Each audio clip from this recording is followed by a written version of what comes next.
Okay, today we have Captain Irfan over here. He is a great speaker as well as a great sailing captain on board, and we are lucky enough to have his time.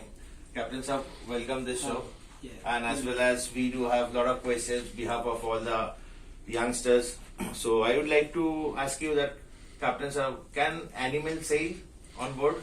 Oh, so you asking me regarding the can animals sail on the vessel? Okay, reply in Hindi language and Urdu and English language. I will do the combined interview. Okay, so yes, animal can sail on the vessels because we have three things for normal vessels. Regarding the first thing we have on the board is monkey porridge. The second thing in the forward we have a crow nest, and the third thing in the engine room we have a boiler. Is a donkey boiler. So we have three things for the animals. Animal can sail on vessel, no problem. Oh, well said, Captain Saab. Now my next question goes to you is that why ship is called she?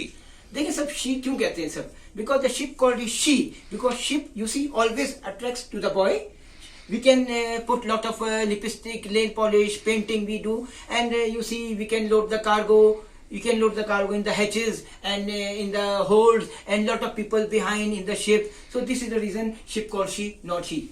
Captain साहब, ये अक्सर port के बारे में आपका क्या ख्याल है? देखिए सब एस्कॉर्ट पोर्ट क्या होता है, कभी कभी आपने देखा होगा जहाज पे हमारे पास पुराना खाना हो जाता है। मैं ये सही बता रहा हूँ, ये आप देखिएगा डिजीज में तो होता क्या है, जब बहुत सारा जैसे फर्क है 4 महीने पुराना खाना है तो आप कभी फील करेंगे वो खाना आप खाते हैं तो आपको थोड़ा सा गुनूद की नींद आती है। ठीक है सब, ये एस्कॉर्ट पोर्ट कोई बीमारी नहीं है, मगर ये कि इसीलिए हम लोग क्या करते हैं, फ्रेश वेजिटेबल्स लेते हैं, फ्रेश फ्रूट्स लेते हैं। कभी कभी ऐसी सिचुएशन डेवलप हो जाती है कि आप अमेरिका या नॉर्थ अमेरिका जाते हो तो 4-5 महीने का मजबूरन खाना लेना पड़ता है, मगर नॉर्मली हालत में आपको चाहिए कि अपना 1-1.5 महीने 2 महीने में चेंज कर दें, अदरवाइज ये एक थोड़ी सी गुनूदगी होती है, इसको आप एस्कॉर्ट पोर्ट कहते हैं। बोलिए सर। ये जहाज पे किस तरह के आदमी काम कर सकता है? क्या सब काम कर सकता है? देखिए जहाज पे काम करने के लिए देखिए हाई इफेक्टिवली पीपल चाहिए, और दूसरी बात ये कि जिनके जो है ना सेंसेस, जिनके दिमाग थोड़े स्ट्रांग हो। देखिए मेंटली स्ट्रांग पीपल, क्योंकि देखिए बहुत सी चीजें होती हैं, किसी को घर याद आ रहा है, किसी को फैमिली याद आ रही है। देखिए आप अपने दिमाग में ये रखें कि देखिए इस प्रोफेशन में आप अच्छा पैसा कमा सकते हैं। आप अपने सामने डॉलर रखा करें, dollar, US dollar, American dollar ही पाउंड रखा करें कि ये अर्न जो हम कर रहे हैं ये हर आदमी नहीं कर सकता है। इसीलिए जो है आपको ये मुश्किल जॉब करनी है।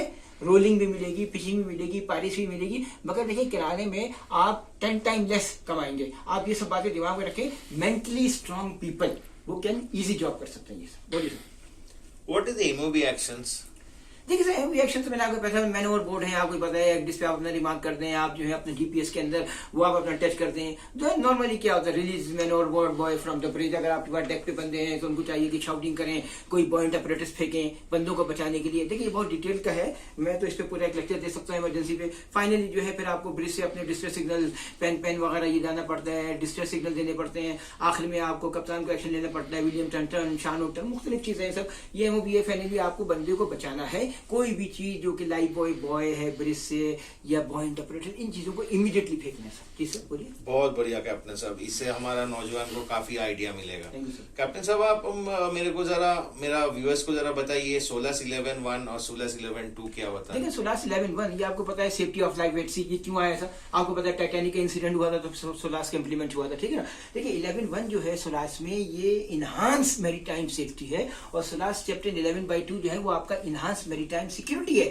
सारा सिक्योरिटी रिलेटेड जो चीजें हैं वो 11/2 में, 11/1 के अंदर आपका सेफ्टी है, और इसके अंदर आपका CSR भी है। देखो कम लोगों को पता है CSR आपका कंटिन्यूस साइनॉप्सिस रिकॉर्ड्स हैं। तो आपको ये सब चीजों को पता होना चाहिए कि कब आपका फ्लैग और ये मुख्तलिफ चीजें चेंज हो रही हैं। CSR के डिफरेंट नंबर होते हैं, नई मैनेजमेंट आई तो ये हमारे पास जैसे 12वां CSR चल रहा है, कहीं जो है 6वां चल रहा है, तो CSR का आपके पास प्रॉपर एक बुकलेट होती है, continuous synopsis records. Okay ji, thank you.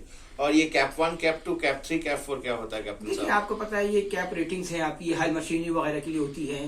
ठीक है, तो अक्सर जो है आपकी क्लास वगैरह जब आते हैं इसको चेक करते हैं। देखिए कैप 1 अगर आपकी बड़ी जबरदस्त कंडीशन है हाल मशीनरी वगैरह को, तो आपको ये एक्सीलेंट वेरी गुड देगा। कैप 2 में आपको डाल देगा वेरी गुड डाल देगा, वेरी गुड नहीं करेगा गुड कर देगा। कैप 3 अगर कर देगा तो उसको नॉर्मल आपकी जो सिचुएशन है उसको आप सेटिस्फैक्टरी कर देगा, और अगर वो रेटिंग 4 डाल देगा तो आपकी अनसेटिस्फैक्टरी कंडीशन हो जाएगी। इसको आप कैप से डिवाइड कंडीशन असेसमेंट प्लान है आपकी। सर बोलिए सर। Thank you. और ये MBA और MBO में क्या फर्क है? देखिए ये जो लोग MBA करते हैं बेसिकली ये एडमिनिस्ट्रेशन है। Administration and management is a science, ठीक है सर। सो होता क्या है इसमें आपका administration, planning, execution, monitoring, controlling, planning, coordinating, cooperating, innovating, supervising, staffing, ये सब चीजें। मगर देखिए एमबीओ जो है उसी का एक हिस्सा है। ऑर्गेनाइजेशनल बिहेवियर के अंदर आप सर जी सुनिए, ऑर्गेनाइजेशन बिहेवियर के अंदर एमबीओ बड़ा इंपॉर्टेंट है। इसका मकसद ये होता है कि आप अपने focus and focal point management by objectives कैसे कर सकते हैं, इसको आप एमबीओ बोलते हैं सर। Next question sir.